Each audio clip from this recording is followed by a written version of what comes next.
Hello and welcome to the Earls Court Exhibition Centre, the new home of the Mind, Body, Spirit Festival. Here we are in London. Things are really hotting up here. The crowds are pouring in on this Jubilee weekend, and we're going to be meeting some of the key speakers and participants at this year's event. Can't wait. My first stop was to visit a lady who could unravel the secret of our fingerprints. So Helen, we're here on your stand and you've got a workshop quite soon. Can you tell us a little bit about your divine fingerprint analysis? Well, what it does is it tells you effectively what it is, how you operate on the most basic level. It's like I choose to believe that your soul infiltrated your cell structure of your body and actually made an impact on you and said, this is what I want you to learn, this is what I want you to, how I want you to serve. So how I want you to serve is normally a way that kind of comes naturally and easily to you. It's what you're drawn to do, right? But there's something that gets in the way, there's something that holds you back. And that thing that holds you back is what you're here to learn. I love to talk about the fact of jumping in a swimming pool. Imagine the moment you're born, you get thrown into the swimming pool, right? And it's a bit like, it's life. That's what life is. It's like a swimming pool that you jump into. But you're in this stuff and it's like, what is this stuff? And you eventually figure out it's water. And then once you kind of get comfortable in that sort of aspect, you start to think, oh, I think I'll head over there. Just feel drawn to go there. And boy, you're making all this effort and you're exhausted. You don't feel like you've made any progress at all towards your destination. And then what happens is that you're floating, but you can still feel that pull, but you don't feel like you can get there, so you start to get depressed, right? Which I think is kind of a bit sad. What you haven't realized is that you have legs. They're weighing you down.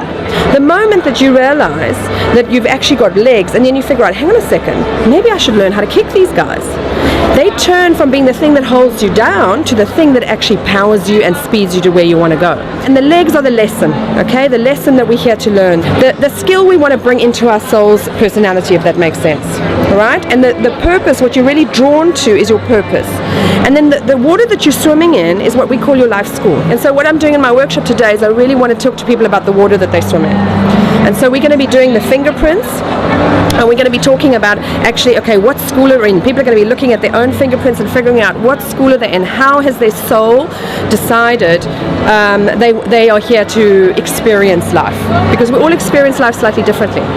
It changes how we communicate, it changes what our people experience when they're with us, and all that sort of stuff. Did the police ever ask you for a few tips on how to analyse the fingerprints? No, they haven't done so far, but they don't really know about me. But you never know from now on. Meanwhile, Anya went to visit a psychic artist who had a spiritual vision. You're a psychic artist and you're here at the Mind, Body, Spirit Fair at Earls Court. Can you tell me a little bit about what you do? I use art as a means of connecting to other dimensions. I connect with energies that are not contained within physical bodies, that are not in human form at this point in time. And it's because art puts me into the right side of my brain. The right side of my brain is very creative, it's open, there's no linearity, there's no sense of time, there's no rules, there's no regulations. So if I can use art to get me into that side of my brain, then all things become possible, including communication with non-physical entities. So here I'm actually connecting with people's spirit guides who have an agreement with an energy to help guide them through this human lifetime. And through the power of art, I'm connecting to them, I'm bringing through an image of what they want to, how they want to appear to this person, and then also bringing through messages of guidance and support for the individual.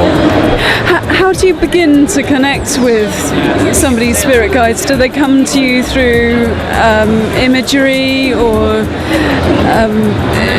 is it clairaudient? It's a very uncontrolled and automatic process because I'm not a trained artist. When I'm doing this work, I don't see them and then draw what I see because I'm not, quite frankly, I'm not a good enough artist to do that. So it happens very automatically for me. So through a combination of the natural textures of the pastels and the natural texture of the paper combined, I begin to see images. I begin to see facial features and eyes and ears and noses and mouths, and I just naturally pull them out, what's already there. I get a sense that these energies kind of impress their energy upon the piece of paper, and then I'm just drawing out what they put there. And once I do, a face starts to emerge over the time that I'm spending with the person. And then the clairaudience kicks in. I begin to hear messages that they want to give to the person. And sometimes messages even appear in the picture itself. Words or numbers or symbols will come out in the pictures themselves too. Roger's just done this picture for you. Is anything about it familiar to you? Does anything strike you as... I think what Roger's been saying and the messages that were coming through, I've got a good idea who I think it might be. So it just resonates. I was really excited when he was saying about it. So I don't know, it's just got, my heart is just like really pounding. And it was lovely to see some of my old friends so busy giving psychic readings at the Star Temple. I'm here with James Phillip from the Celestial Earth, and we're going to find out about his School of Psychic Development and Healing. We're teaching a range of healing arts, so spiritual healing, Reiki, and some Celtic shamanism as well. And then in addition to that, we're teaching psychic intuition, clairvoyance training, and channeling, and many other things also. Now, you've mentioned clairvoyance. A lot of people associate clairvoyance with spiritualist mediumship. Is that the kind of clairvoyance you're teaching people? We're actually working with clairvoyance and also clairaudience, the hearing, and clairsentience, the sensing, in really every respect. Some people may just want to improve their own sense of themselves, self-awareness, through seeing and hearing more clearly, for example. And then other people are coming and developing the full spiritual mediumship, connecting with loved ones who've passed to spirit before. However, more typically with Celestial Earth, we're connecting and sensing with guides, angels, power animals, and really sometimes the divine beings as well. So it's a very broad spectrum. I say from High Street to heaven. So, personally, what are your specialisms? Me personally, I describe my specialisms as channeling. So channeling spiritual teachers. One might say that's my differentiation, is that I'm very much a channeler of any divine being. But maybe my leading guide is a spiritual teacher called White Eagle, or Great White Spirit in Native American culture. And he's fairly well known in some areas of spiritual realm. If he were here now, this is a bit of a cheeky question, do you think he would have a message for our viewers? Is it possible to ask you that? It's definitely possible, you can always ask. Yeah, let's just see. So White Eagle just comes forwards to make a talk, and what White Eagle says is it's all about love. It's all about love, and there are so many modalities and methods and practices. There's so many religions, and what he wants to say is that we should all accept everything as equal vehicles to coming to the peace. There are many ways to access the divine. Absolutely. Anya, with her passion for colour, was drawn to this beautiful artwork.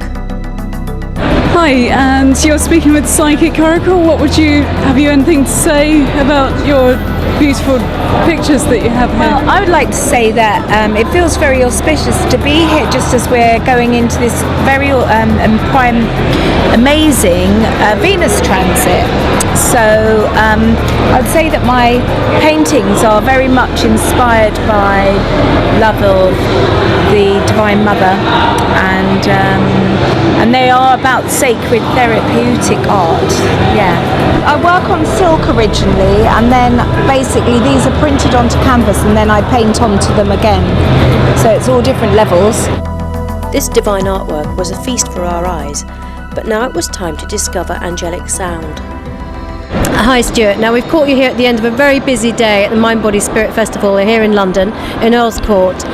What have you been up to today? I've just been doing a 3.5-hour workshop in relation to Angelic Sound healing, which is the balance of the two items that I deal with in life, in the sense of helping people through this great transformation, this great shifting point at this time. One is to do with channeling 12 specific angels that call themselves the Angels of Atlantis, and the other is dealing with sound as a healing modality. And what's interesting is that when we look into the countenance of angels, particularly in the Renaissance period, they mostly, in the great paintings of Giotto and Raphael, they mostly have their mouths open, singing, or they have trumpets. One of the attributions that we're given at that time is that angels are here to provide us with sona and doxa. Latin for sona, sound, and doxa, praise.